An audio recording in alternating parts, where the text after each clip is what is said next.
I just like to say Shreveport historian. How does that sound? This sounds pretty kind of badass, doesn't it? It really does. Thank you very much. Yeah. How you I'd like rather that than other. Well, you're not things. really retired, are you? Oh yeah, I'm totally retired. So what do you do all day? You just hang out? I work with my postcards and my books and my shop. And if it just suddenly happened, and your wife says to you, "Ernie, we're moving," and you went, "Wait a second. How much? Where? How much stuff? We're downsizing. How much Shreveport stuff have you collected through the years? How much stuff do you have? How many vans would it take?" It's 3. It's the house is full. Then there are 3 storage rooms full. There was a Facebook post you had put up a couple of years ago that popped back up, and I want to read a little bit of this. And I just want you to jump in when you start listing stuff. You wrote, "This is not a political comment, but there are some things we've lost in Shreveport I wish we had back. The Ford Park Zoo." Mm-hmm. Yes. There is a generation or generations of people who don't remember the zoo. Oh, no. Well, there's no way they would. I mean, we lost the zoo pretty early. I hate to say that, but we did. What year did it close?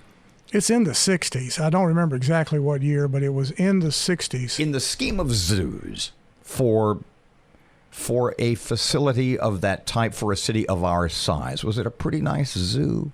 It was a pretty good zoo, but it was a theme zoo. It had a theme of it was a children's zoo.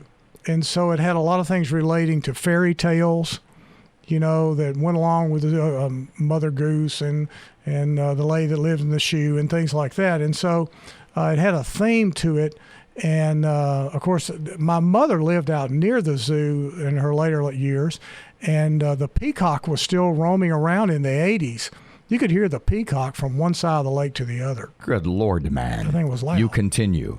The Louisiana State Fair Speedway. Oh, welcome, Ernie Durr, 13-time hang on national a second. champion. Greg, did you have any idea when you moved here? What was it, almost 5 years ago, right? Oh, yeah. Over 5 years ago now. Did you have any idea that there was once a racetrack?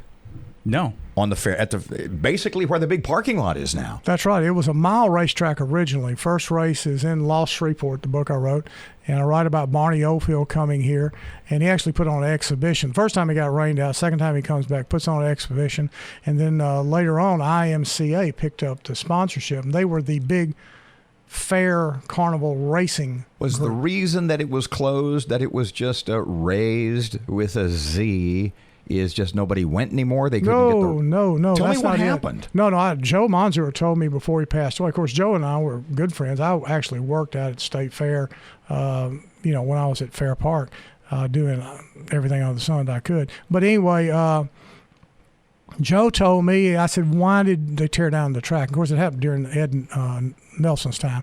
And he said... What year was that, by the way? It occurs to me it was here when we moved here, my family. Yeah, in 67. the grandstand and all was torn down about 84. Okay. The whole thing leaves in 84. I've got a picture, a Polaroid, of it being taken down. I just was passing by. Wow. Stepped out with my Polaroid, took a picture. The fact you said Polaroid. Yes, Polaroid. That's a long ways back.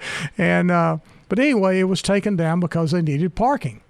The fair was really booming, as he said. All fairs were. That's why we lost a lot of mile dirt tracks that maybe had been reconfigured, like the Shreveport track, to a half-mile track, and it was dirt. Then it was paved in about 1970, and actually the pavement racing was as great as the dirt racing, even though I'm more of a dirt guy. Who doesn't know that among us, among your family and friends? Yes. And so anyway, it was just great, and we saw great racing there. Now, you said, because you listed a lot of restaurants and eateries that no longer exist, but you said, I wrote down a bunch of them. So you brought in this hand-scribbled note. What did you write down? Let's run through some of those. Well, first of all, I got to write down the ones Bob Griffin introduced me to. And Bob Griffin, of course, was at 12. And so anyway, I was working at another station. And so and I saw him coming out of Wiseman's Buffet one day. This is back whenever he actually ate something. He got where he was healthy and didn't do that. And so I said, is that place any good? He said, it's great. You'll love it. Now, where was Wiseman's? Wiseman's is it's right across from the Broadmoor Garage Caddy Corner.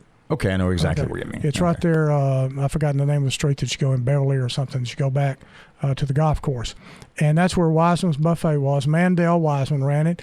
He owned right beside. He lived right beside the property he owned, and Mandel was a great friend. And one day he had gumbo on Friday. That's what he called it. It was really kind of like soup. And one day I said, Mandel, I found a shrimp in my gumbo. He said, fire the cook. So it had no shrimp or no, it really wasn't much fish in it. And the other spot that Griff turned you on to? Oh, it was right across from 3.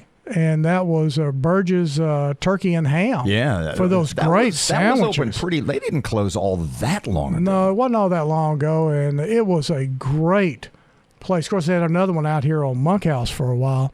And, that turkey sandwich was enough for a couple of days. And it was a great sandwich. And he mentioned it one time. I tried it. But I grew up at El Chico on Greenwood Road. With the little flag for the that was Poncho. Oh, I'm sorry. I was thinking of Ponchos. No, this is El Chico. And this. Wait, the old commercials, Cuellar. What was it? Right. It was the brothers, Mama's Boys. And this was Austin Cuellar that opened it in he took out the permit in 1944. It opened in 1945. The key is, how much did he pay for the permit? You tell me. $4,500 was the building Good permit heavens. cost. That was a building The cost. place that I would always go, because, I didn't live here for like 25 or 26 years. And the place that I would always go, I'd come home to visit for Christmas, holidays, vacation, whatever. And I would always, first night, opening night, I'm back. I would tell my mom and dad, I said, we're going to Abe's. We're going to Abe's. Abe Rudman. Yeah. Abe Rudman. Yeah. Abe actually worked for me after he retired. He said, please hire me. I said, want to get out of the house, huh? He said, yeah, I need something to do. And God bless Abe's heart. And he had just found out, unfortunately, had cancer, and he was doing treatments. And he said, I want to come down here and work. He was great. He just worked counter, and he was great with people. Great to have Abe around.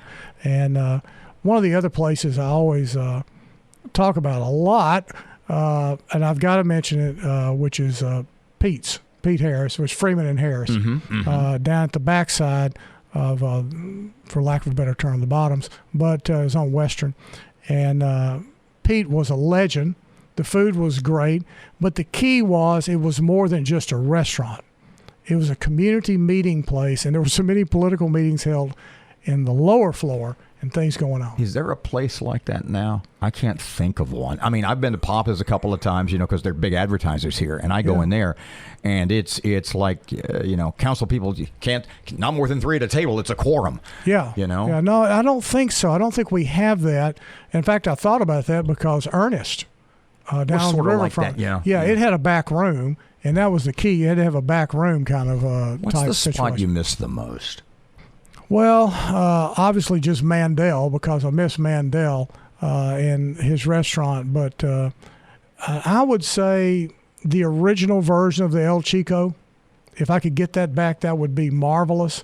There are a lot more. I love Foley's Pioneer Barbecue, which was located beside, in its last iteration, Ram Records. Ram Records was right next door, and there was a post yesterday on Myra Smith on Facebook. I had read your entire Facebook post, and you listed a whole bunch of places like Bears. Yeah.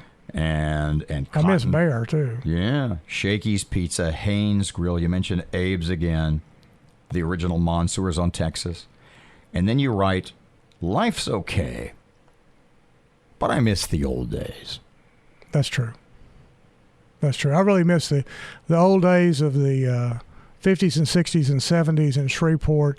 You couldn't beat it if you were working downtown. You go to Monsours and get a dozen oysters.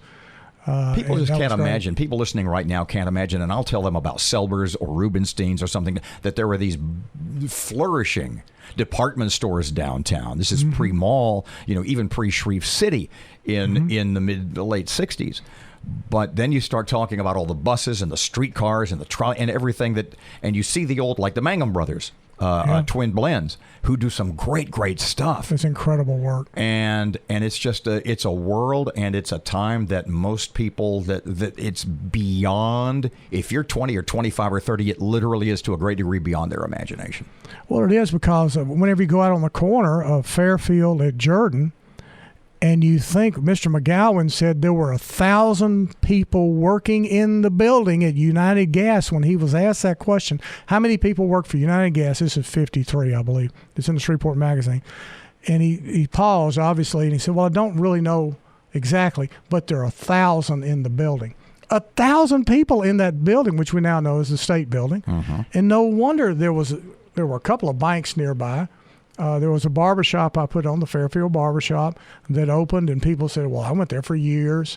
And there were a lot of places you have your car worked on, because you got to leave your car somewhere to have it worked on during the day. Yeah, like Southern Automotive was down there. Yeah, Southern. And then, of course, you've always had the wheel alignment place around the corner. But there was a bowling alley right down there by the railroad tracks. That I had no idea. I Jordan Street apologize, Lanes. running late. We got to run. Ernie Roberson, Shreveport's premier historian. I'm going to get you some business cards. A pleasure, my friend. Great to see you. Good to see you. Best to you and your family.